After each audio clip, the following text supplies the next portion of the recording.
Саламатсыздар, урматтуу Чалкан медиа каналынын көрөрмандары, өлкөбүздө алынган акыркы сааттагы жаңылыктар менен сиздерди тааныштырабыз. Каналыбызга катталып, ой пикирлериңиздер менен бөлүшүңүздөр. УКМК кызматкерлери Оштогу жол инспекторун кармады. ИИМдин Ош облусу боюнча жол кыймылынын коопсуздугун камсыздоо башкармалыгынын инспектору системалуу түрдө акча чогулткан үчүн кармалды. Бул тууралуу УКМКдан билдиришти. Иш-чаралардын жүрүшүндө айрым инспекторлор системалуу түрдө жол кыймылынын эрежелерин бузгандардан акча каражатын опузалап талап кылуу менен алектенишкени аныкталган. Материалдык пайда табуу максатында Ички иштер министринин Ош облусу боюнча жол кыймылынын коопсуздугун камсыздоо башкармалыгынын айрым инспекторлору жол эрежесин бузгандардан мобилдик капчыктарын толтурууну талап кылып, алардын ордуна административдик бузуулар боюнча тиешелүү протоколдорду түзүшкөн эмес. Мындан 15 январда ИИМдин Ош облусу боюнча ички иликтөө кызматы менен биргеликте жүргүзүлгөн ыкчам иликтөө иш-чараларынын жүрүшүндө ИИМдин Ош облусу боюнча жол кыймылынын коопсуздугун камсыздоо башкармалыгынын инспектору милициянын старшинасы кармалды. Учурда козголгон кылмыш ишинин алкагында тиешеси бар башка адамдарды аныктоо боюнча тиешелүү ыкчам иш-чаралары жүргүзүлүүдө. Сонун жаңылык. Сиз билген жана ишенген УМБЭМ клиникасы эми сизге дагы да болсо жакыныраак болду. Анткени бизде жаңы филиал ачылды. Андыктан келип, өзүңүздүн жана жакындарыңыздын ден соолугуна кам көрүшүңүздү сунуштайбыз. Биздин жогорку даражадагы дарыгерлер төмөндөгү адистиктер боюнча кабыл алат: стоматология, гинекология, терапия, лор, хирургия, педиатрия, урология, УЗИ жана башка адистиктер. Лабораториялык анализдин 5000ден ашуун түрү алынат. Жогорку даражадагы стерилизациялоо. Биздин дарек ВДНХ метросу, Кондратюка көчөсү 2. Телефон номерибиз 8925 103 22 55. Кабыл алууга алдын ала жазылып келүүңүздөрдү суранабыз. УМБЭМ клиникасы. Сиздин ден соолугуңуз, биздин камкордук. Башкы прокуратурага 7 кабат имарат салынат. Садыр Жапаров капсула салды. Президент Садыр Жапаров башкы прокуратуранын имаратынын курулушуна мезгил кутусун салды. Бул тууралуу мамлекет башчынын маалымат кызматы билдирди. Ага ылайык 7 кабаттуу имарат 20 000 чарчы метр жерде ээлейт. Анда 200 орундуу 2 деңгээлдүү жер астындагы унаа токтотуучу жай болору айтылды. Президент акыркы жылдарда Нарын, Талас, Ош жана Чүй облустарында кызматтык патирлер салынып, бир катар аймактык прокуратуралардын имараттары жаңыланганын, прокурорлордун маянасы жогорулап, иштөө үчүн бардык шарттар түзүлгөнүн белгиледи. Биз бүгүн мезгил кутусу аркылуу келечек муундарга кайрылып, жаңы Кыргызстанда укуктук тартип, мыйзам жана адилеттүүлүк өлкөбүздүн негизги баалуулуктар боло тургандыгына жар салдык, деди Садыр Жапаров. Курулушту 2026-жылы аяктоо пландалып жатканы кошумчаланды.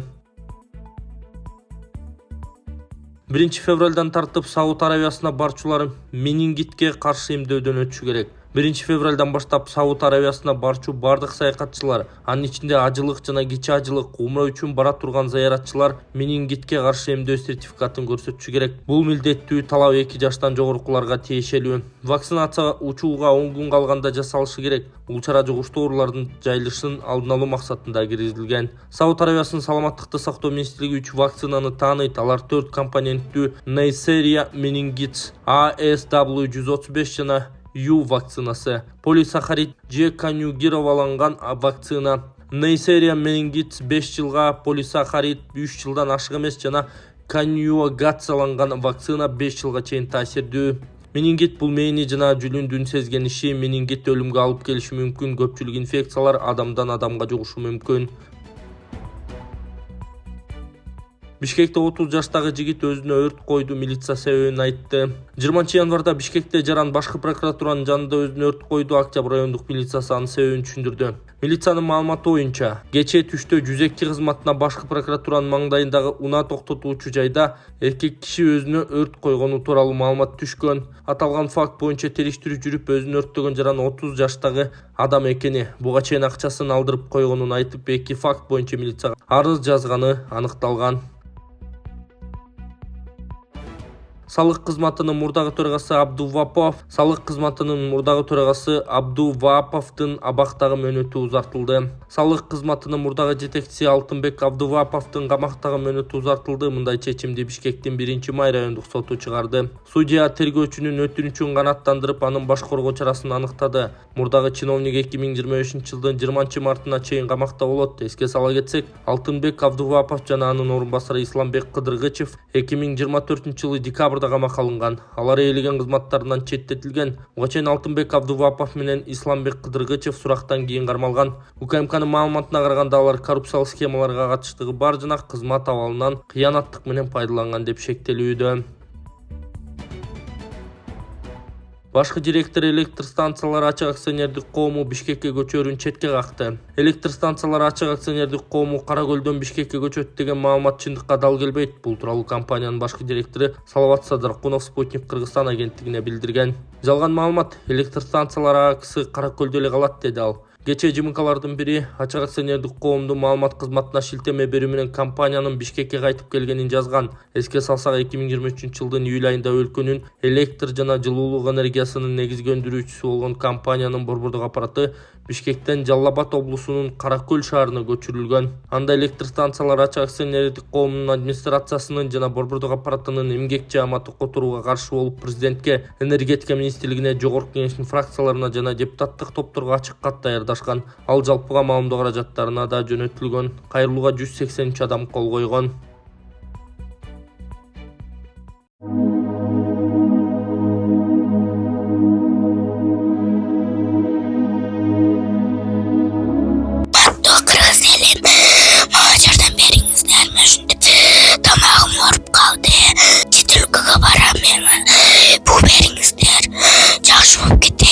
Эгер колуңуздардан келсе дагы жардам берип коюңуздар.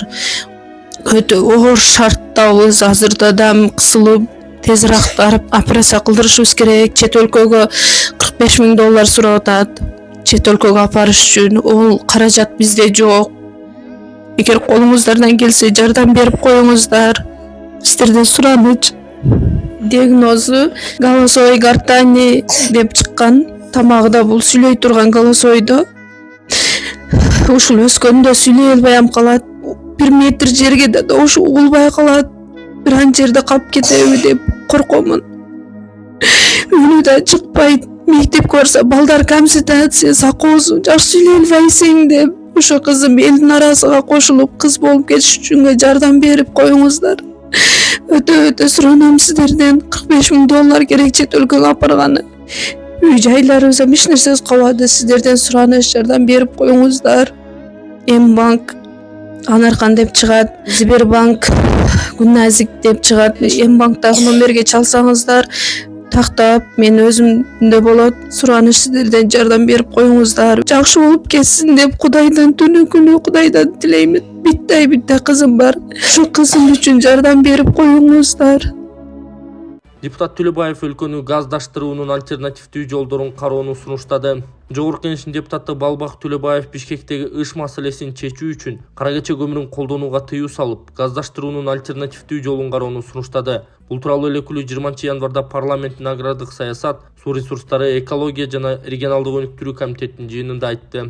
3 жол менен ыш маселесин чечсе болот. Кара кече көмүрүн алып киргенге уруксат бербей, шаардын 4 районуна Казакстандын зыяны жок отун алып келгенге кампа куруш керек. Бул 30-40% ышты азайтат, машинелерге катализатор койдуруу керек. Газпромдон кышкы тариф коюп берүү тууралуу сүйлөшүү керек. Ошондо газдаштырууга шыгырап өтүп беребиз. Андай болбосо өкмөт Газпромдон башка газ алып келе турган компаниялар менен сүйлөшүү керек. Түркмөнстан, Иран, Өзбекстан, Азербайжан менен сүйлөшөлү, деди элекилүү. Өткөн аптада жаратылыш ресурстары, экология жана техникалык көзөмөл министринин орун басары Асель Райымкулова Альянс жана Ыйман Нур фракциялары биргелешип өткөргөн жыйында абанын булганышынын негизги себептери катары Бишкектеги конуштарда калориясы төмөн көмүр, акыр чикир жагылып жатканын белгилеген. Анын айтымында аймактык реформадан кийин Бишкектин конуштары 47ден 99га көбөйгөн. Райымкулова маселени чечүүнүн жолу катары конуштарды газдаштырууну атаган. Бишкек шаарында жалпысынан 157 миңден ашуун турак үй болсо, анын 30%-на жакыны газдаштырылганын Бишкек мэринин орун басары Таалайбек Байгазиев ушул эле жыйында айткан. Ошен Газпром Кыргызстан ишканасынын директорунун орун басары Арзымат Алдаяров Бишкек шаары менен Чүй облусундагы 47 калктуу конуш газдаштырылганын билдирген.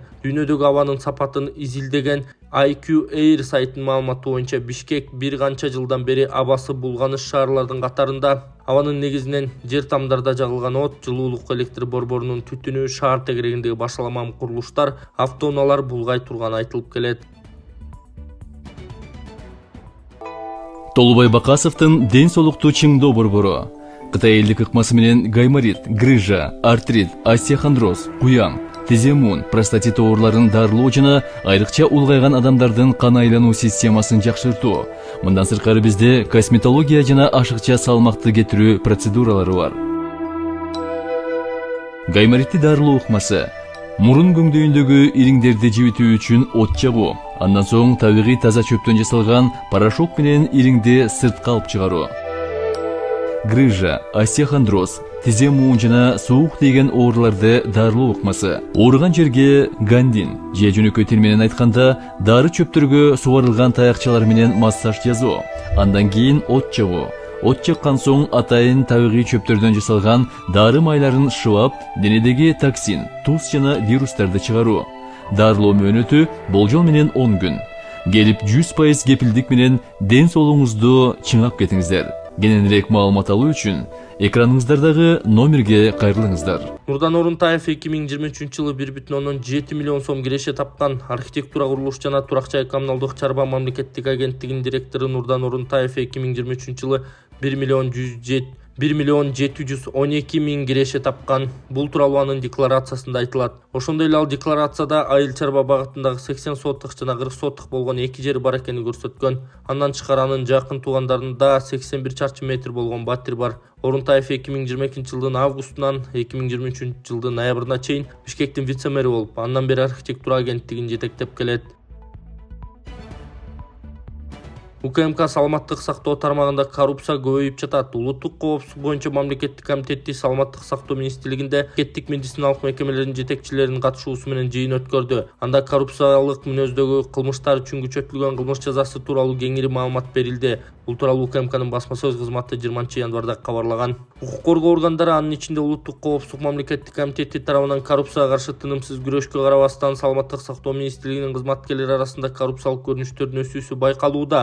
УКМК тарабынан 2020 жылдын октябрынан 2024 жылдын декабрына чейин 43 кылмыш иши козголуп, 18 кызмат адам кармалып, 291 миллион сомдон ашык акча каражаты мамлекетке кайтарылган. Коррупцияга байланышы бар 25 кызматкер ээлеген кызматтан бошотулган, андан сыртка уюшкан кылмыштуу топко байланышы бар 4 жооптуу кызматкер кызматтан кеткен деп жазылган маалыматта. Жыйында ошондой эле кылмыш жаза кодексинин 336, 337, 338, 339, 340, 348 беренелери, анда саламаттык сактоо кызматкерлерине коррупциялык кылмыштар үчүн жазалардын негизги өзгөчөлүктөрү тууралуу маалымат берилген. Мурдагыдай коррупциялык кылмыштардан айып төлөө менен кутулуу мүмкүн эместиги, бул үчүн соттолгондор жана алардын жакын туугандары жубайы мамлекеттик кызматка иштей албасы, күнөөсүн мойнуна алып келтирилген зыянды төлөп берген учурда да жаза мөөнөтүнүн жарымын өтөөгө милдеттүү болору эскертилди. Жыйында ошондой эле өлкө жетекчилиги 2025-2026 жылдары коррупцияны толук жоюу милдетин койгону да белгиленди. Амчыбек Ташиев 16 январда Кыргызстанда 2025-2026 жылдары өлкөдөгү коррупциянын деңгээлин 5-10%га чейин кыскартууну пландап жатканын, ушул тапта көрсөткүч 30-40% экенин кошумчалаган. Ал буга чейин жемкорлук 70-80%га чейин жеткенин билдирген. Президент Садыр Жапаров 2024 жылы 31 декабрда коррупцияга айыпталгандарга жазаны күчөтүү тууралуу мыйзамга кол койгон. Ага ылайык коррупция беренеси менен соттолгондорго мамлекеттик кызматтарда иштөөгө өмүр бою тыюу салынат.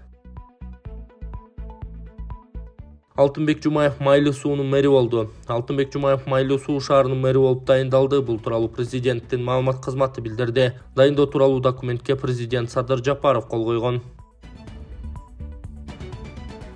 Жалал Абадта тургундарды коркутуу акча талап кылган шектүү кармалды. Жалал Абадта тургундардан опуз алып акча талап кылган шектүү кармалды. Бул тууралуу Жалал Абад милициясынан билдиришти. 2024 жылдын 10 декабрь күнү Жарандын облус аймагында жарандарды опуз алып коркутуп, акча чогултуп жүргөндүгү боюнча маалымат түшкөн. Аталган маалымат Сузак милициясында катталып, кылмыш жаза кодексинин 208 беренеси опуз алып талап кылуу менен катталып кылмыш иши козголгон.